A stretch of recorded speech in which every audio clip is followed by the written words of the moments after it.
Thank you for joining the Houston, Texas chapter of the Links Incorporated for another segment of our mental health series, Be Kind to Your Mind, returning to a new normal, coping strategies during COVID-19. Today, we are joined by two distinguished members of the Links Incorporated. From the Houston, Texas chapter of the Links Incorporated, our immediate past president, Dr. Lorraine Breckenridge Sterling, and from the Missouri City chapter of the Links Incorporated, Dr. Janice M. Beal, who also served as the immediate past Western Area Mental Health Chair. Dr. Beal received both a Doctorate of Education degree in Guidance and Counseling Psychology and a Master of Arts degree in Clinical Psychology from Texas Southern University. She earned a Bachelor of Arts degree in Psychology from the University of St. Thomas. She pursued postdoctoral education from the University of Texas School of Public Health and California School of Professional Psychology. Dr. Beal is currently the clinical director and primary therapist at Beal Counseling Associates. She brings more than 25 years of professional experience as a clinician treating the emotional needs of children and adolescents. Dr. Lorraine Breckenridge Sterling is a licensed psychologist now with more than 32 years of experience.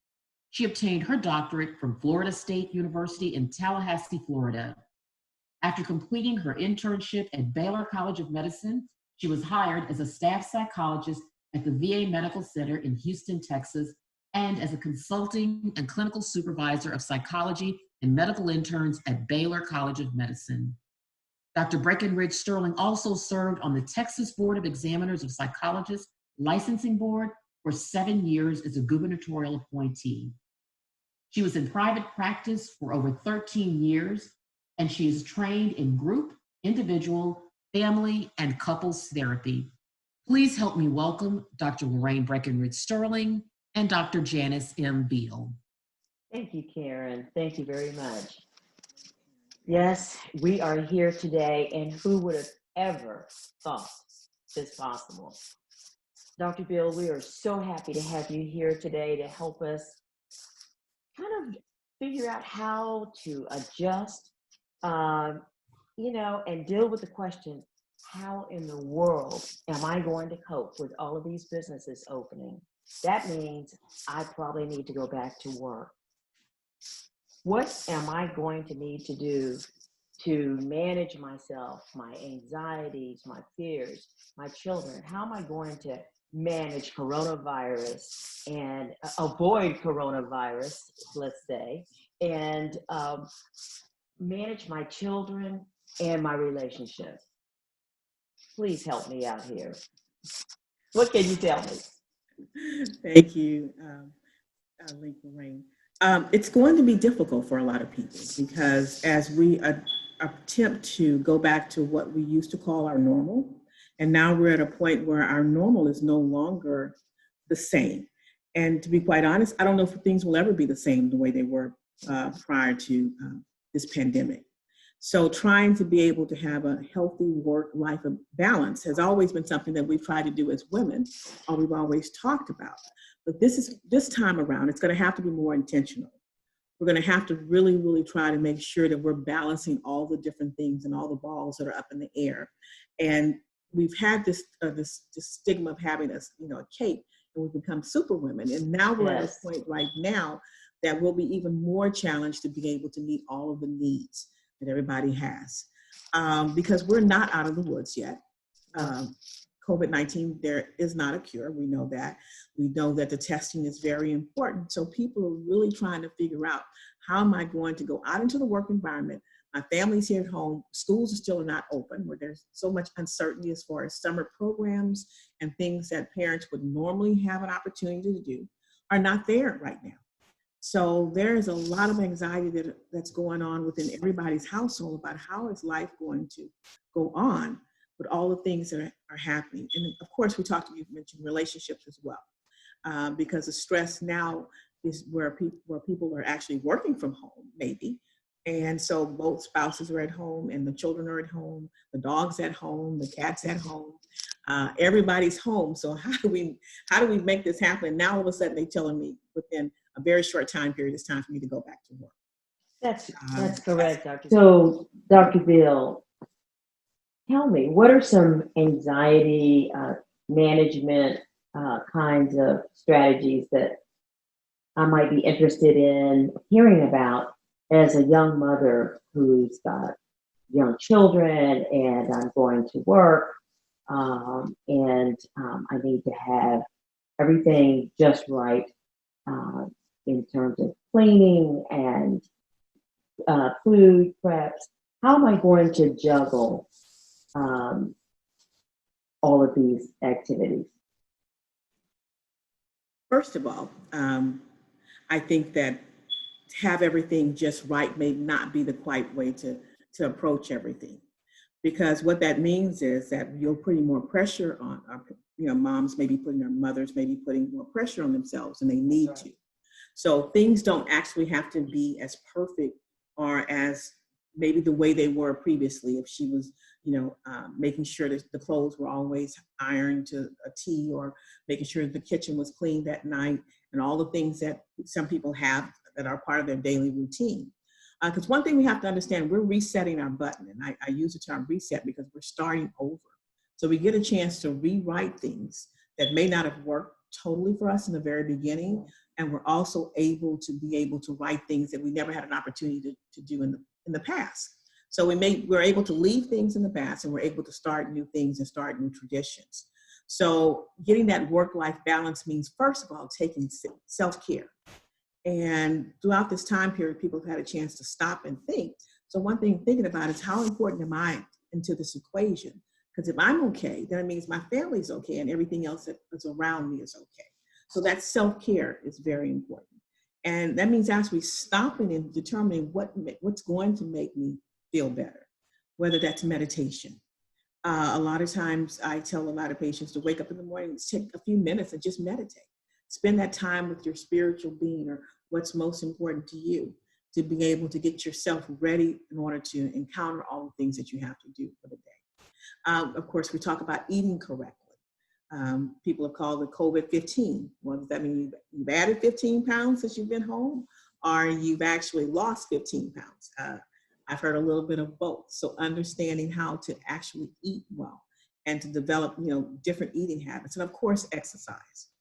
I've told a lot of patients to make sure that they're out and about and they're actually exercising, whether that means walking out your home in the middle of the day and walking around the block and then coming back inside.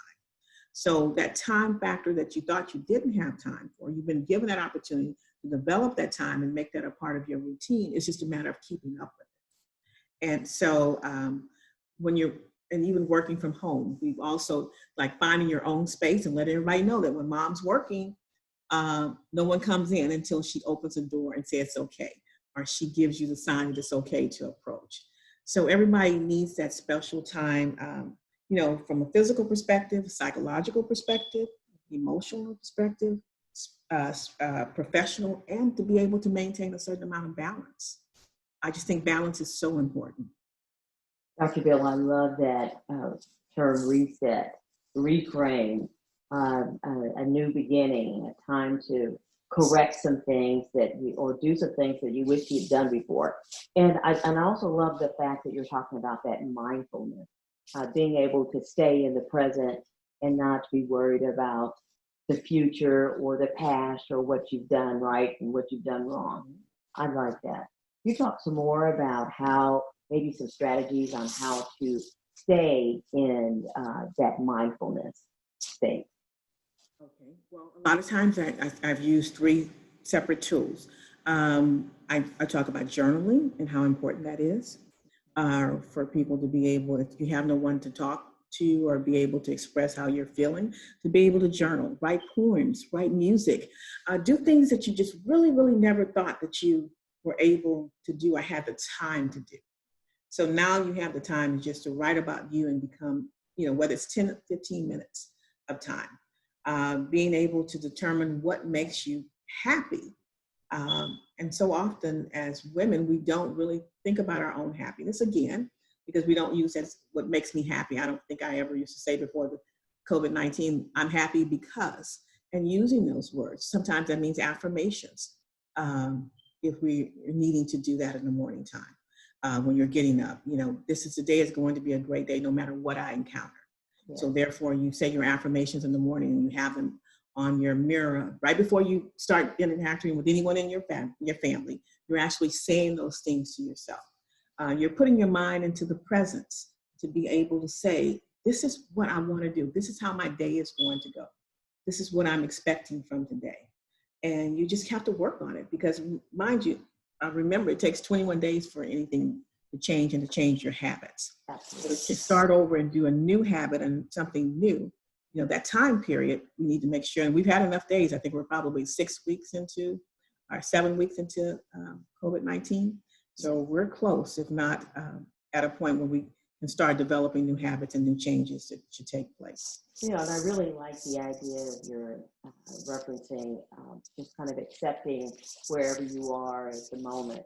And one of the things that could happen is you could wake up, you're going to go back to the office, and a lot of us have been running around in our pajamas, and you're talking about that COVID-15 or 30 for me, and you're going to be, maybe a little anxious or depressed or upset when you have to put that suit back on and walk into the office.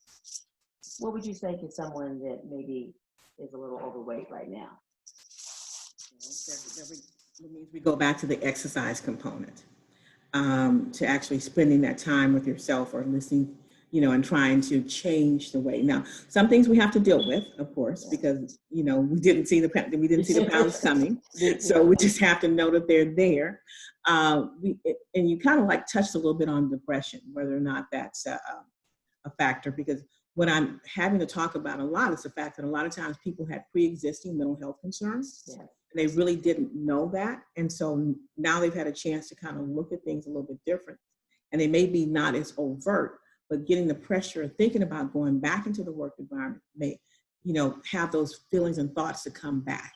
Mm-hmm. So how do you counteract that? And if you were having issues with anxiety prior to, the anxiety that was caused through these last 6 or 7 weeks, and now you're feeling more anxious and are more depressed about getting back into the swing of things because life had settled down for a little bit.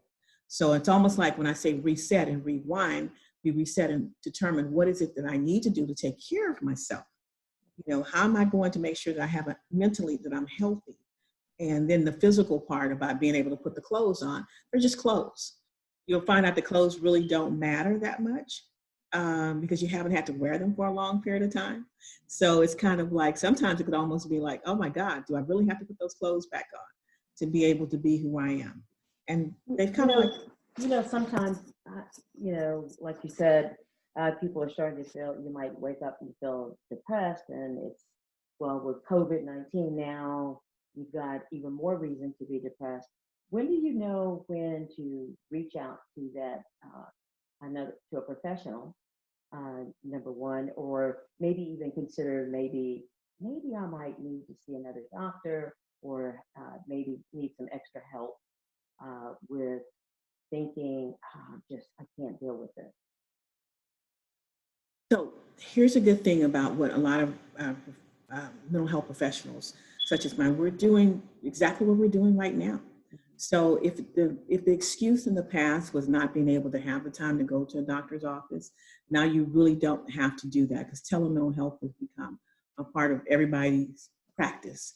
So finding that time to be able to find a therapist or someone to sit down and talk to without having to leave a certain area, or you may be able to do it during your lunch break, or you may be able to do it early in the morning or late in the afternoon, would possibly help a lot of people that may not have actually made that step. Because, realizing mental health in our community is always seen as a negative thing.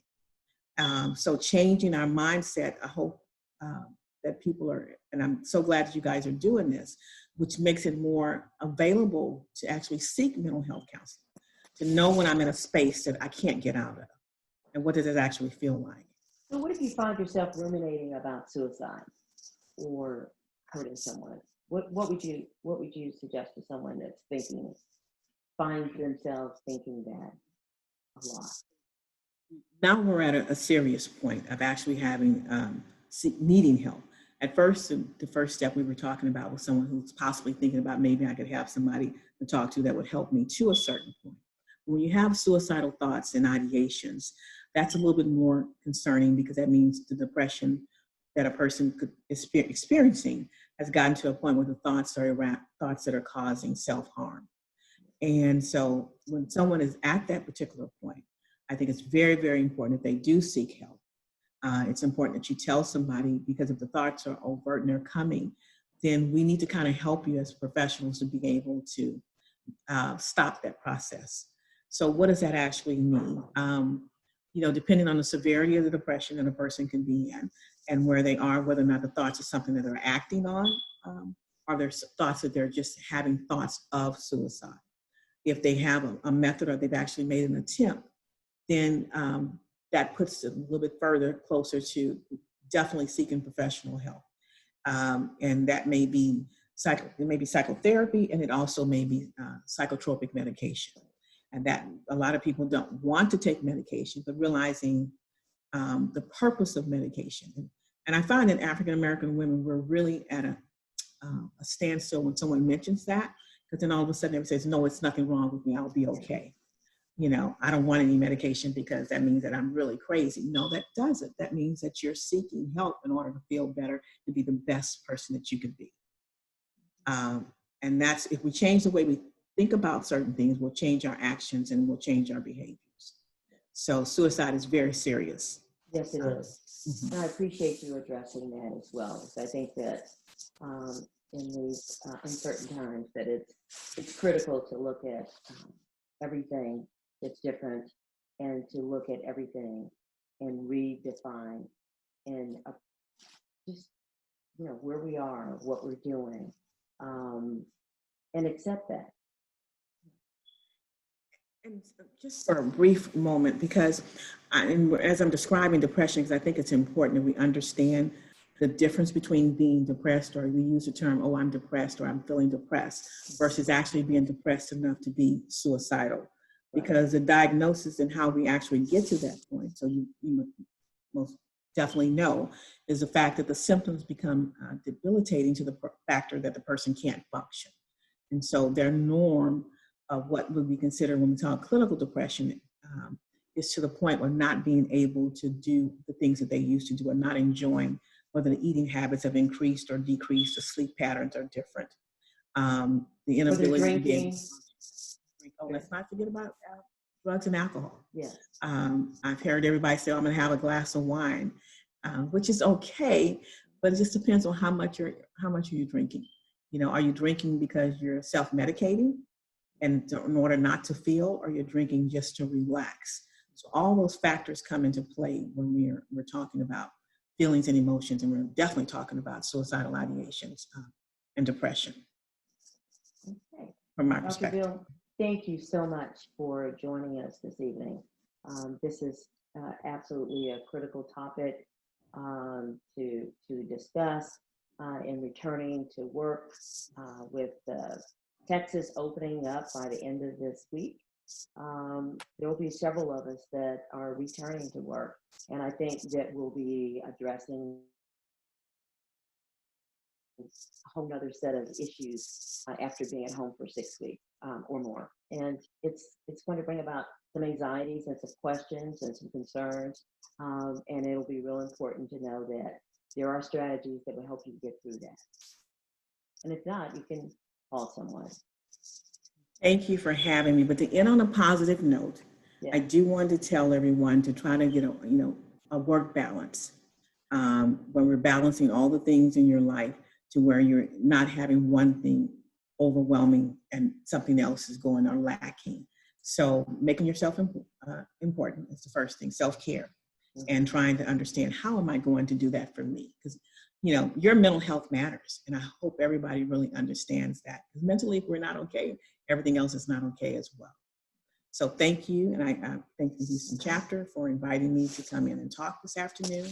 I really appreciate it, and if there are any questions or concerns, just kind of send them in the box below. I'm more than happy to address. Thank you, Dr. Sterling. Thank you, Dr. Bill. Good night.